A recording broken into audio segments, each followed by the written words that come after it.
ఈ పుస్తకానికి పెద్ద నేపథ్యం ఏమీ లేదు.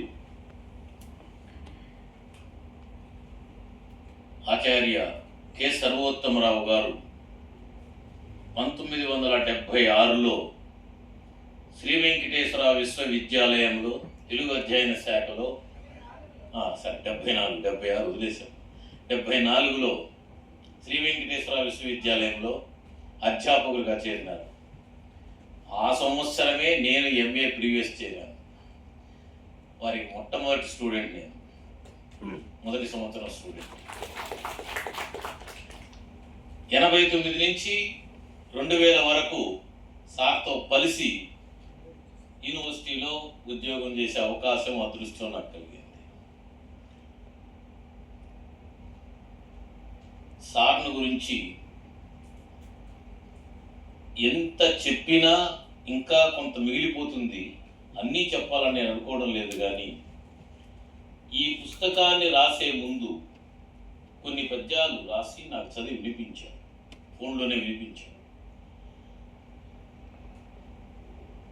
ఇక్కడ మా ఏడి బిల్డింగ్ ఎదురుగా ఉండేటటువంటి వెంకటేశ్వర ఆలయాన్ని దృష్టిలో పెట్టుకొని పద్యాలు రాయడం మొదలుపెట్టాను.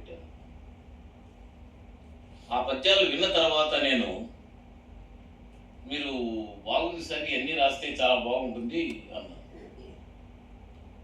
ఆయన 27 పద్యాలు రాసి తారావళి అని పేరు పెట్టి దీన్ని ముద్రిస్తాను అన్నారు. ముద్రిస్తే ఆవిష్కరణ సభ పెడదాం సార్ అన్నాను. నేను, మీ ఇష్టం అన్నాడు. ఎక్కడ పెట్టాలా ఆవిష్కరణ?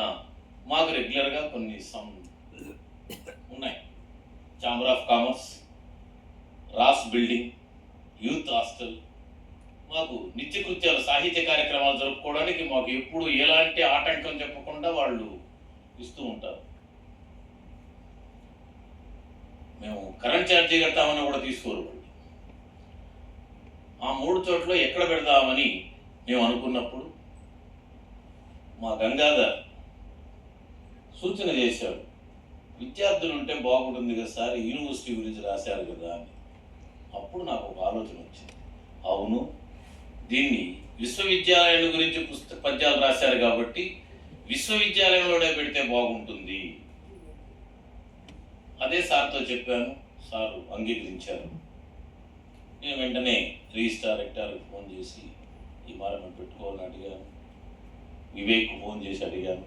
వాళ్ళందరూ కూడా సహకరించారు. పుస్తకంలో ఏముంది